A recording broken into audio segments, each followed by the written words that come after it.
الحمدللہ رب العالمین والصلاة والسلام علی خاتم النبیین اما بعد فاعوذ باللہ من الشیطان الرجیم بسم اللہ الرحمن الرحیم۔ محترم اور پیارے ناظرین کرام، آپ سب کو ماہ رمضان بہت بہت مبارک ہو۔ میرے محترم ناظرین، جنت کے اندر ایک دروازہ ہے کہ جس کو کہا ہی جنتی دروازہ جاتا ہے۔ آئیے میں اس کی بہار آپ کو سناتا ہوں کہ اس میں سے کون گزرے گا، آئیے سنتے ہیں۔ پیارے آقا مدینے والے مصطفیٰ صلی اللہ تعالی علیہ وآلہ وسلم کی حدیث مبارکہ ہے جو کہ بخاری شریف میں ہے کہ بے شک جنت میں ایک دروازہ ہے جس کو ریان کہا جاتا ہے۔ اس سے قیامت کے دن روزہ دار داخل ہوگا، کوئی اور داخل نہیں ہوگا، صرف روزہ دار داخل ہوگا۔ اس کے علاوہ اس میں سے کسی کو اس میں سے گزرنا نصیب نہیں ہوگا۔ پس جب یہ لوگ کھڑے ہوں گے، ان کے علاوہ کوئی اور داخل نہ ہوگا تو وہ لوگ حسرت کریں گے۔ جب یہ داخل ہو جائیں گے تو دروازہ بند کر دیا جائے گا، پھر کوئی اس دروازے سے داخل نہ ہو سکے گا۔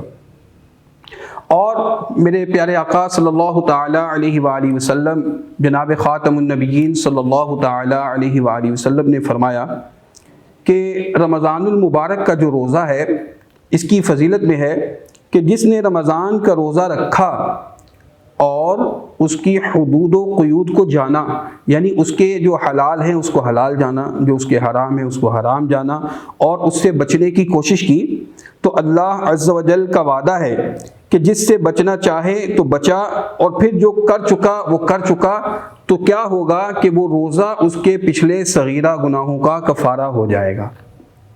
میں اللہ تعالیٰ سے دعا کرتا ہوں کہ اللہ تعالیٰ ہم سب خوش نصیبوں کو اس میں شامل فرما دے کہ ہم بھی اس کی فضائل و برکات جو ہیں ان کو حاصل کرنے میں کامیاب ہو جائیں۔ جس نے ایک دن کا روزہ رکھا اللہ عز و جل کی رضا حاصل کرنے کے لیے، اللہ عز و جل اسے جہنم سے اتنا دور کر دے گا کہ جیسے کہ ایک کوا پیدا ہوا اور وہ پوری زندگی اڑتا رہا اور اس نے اتنی مسافت طے کی کہ وہ بوڑھا ہو گیا اور مر گیا، اور جتنا وقت اس نے گزارا، جتنا فاصلہ اس نے طے کیا، اللہ تعالیٰ اس روزہ دار کو جہنم سے اتنا دور فرما دے گا۔